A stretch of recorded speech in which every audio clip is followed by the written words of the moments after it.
Hindi cinema की पुरानी यादों को ताज़ा करने के लिए हमने ऐसी अभिनेत्री का नाम तलाशा है जिसे आपने 200 से भी अधिक फिल्मों में छोटे बड़े किरदारों में देखा होगा।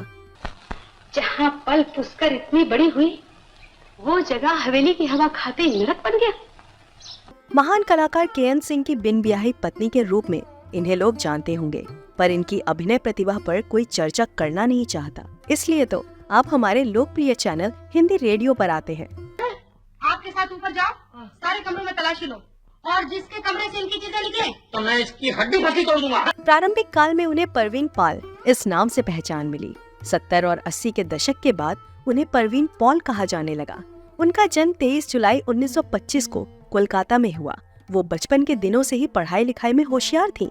उनके पिता सरकारी अफसर थे, तो वहीं माताजी घर संभालती थी। अरे उस वक्त तू कहाँ मर गया था जब इसका बीमार बाप मरा था? कफन के लिए फूटी कौड़ी न थी घर में। फिल्म इतिहासकारों के अनुसार परवीन का शुरुआती समय महाराष्ट्र के पंचगनी में बीता।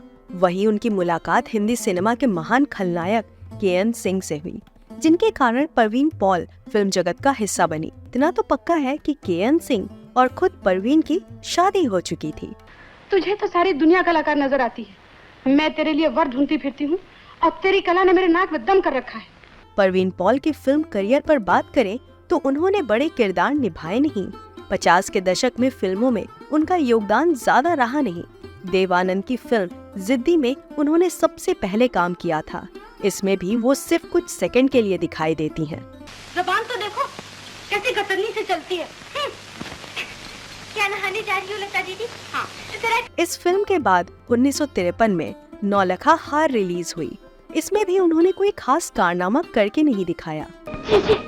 के वीडियो को नौलखा हार बता दो। जब हमारे जीवन का सच्चा सिंगार ही मिट चुका तो झूठा हार किस काम का? पर इतना तो दिख रहा है कि परवीन पॉल ने सिर्फ बी ग्रेड और माइथोलॉजिकल फिल्मों में काम किया था।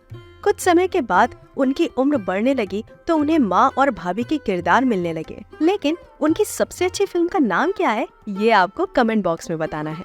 वैसे उन्होंने दिलीप कुमार की super hit film Ganga Jamuna में जमींदार अनवर हुसैन की कंजूस बीवी का किरदार निभाया था।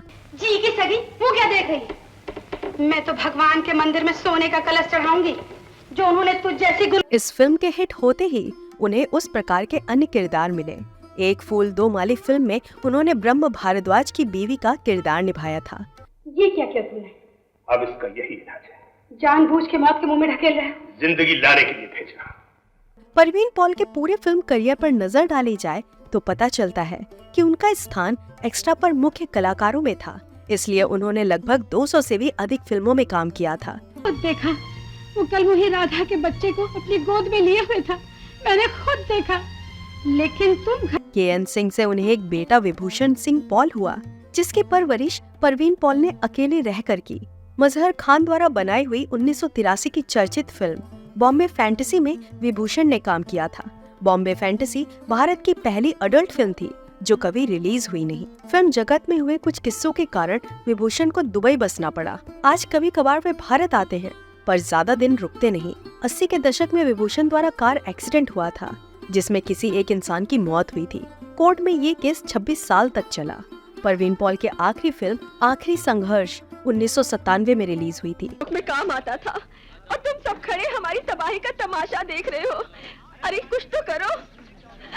दुर्भाग्य से उनका देहांत कब हुआ, इसकी जानकारी हमें मिल नहीं पाई। अगर आपके पास उनसे जुड़ी कोई जानकारी है तो हमें कमेंट बॉक्स में जरूर लिखिएगा।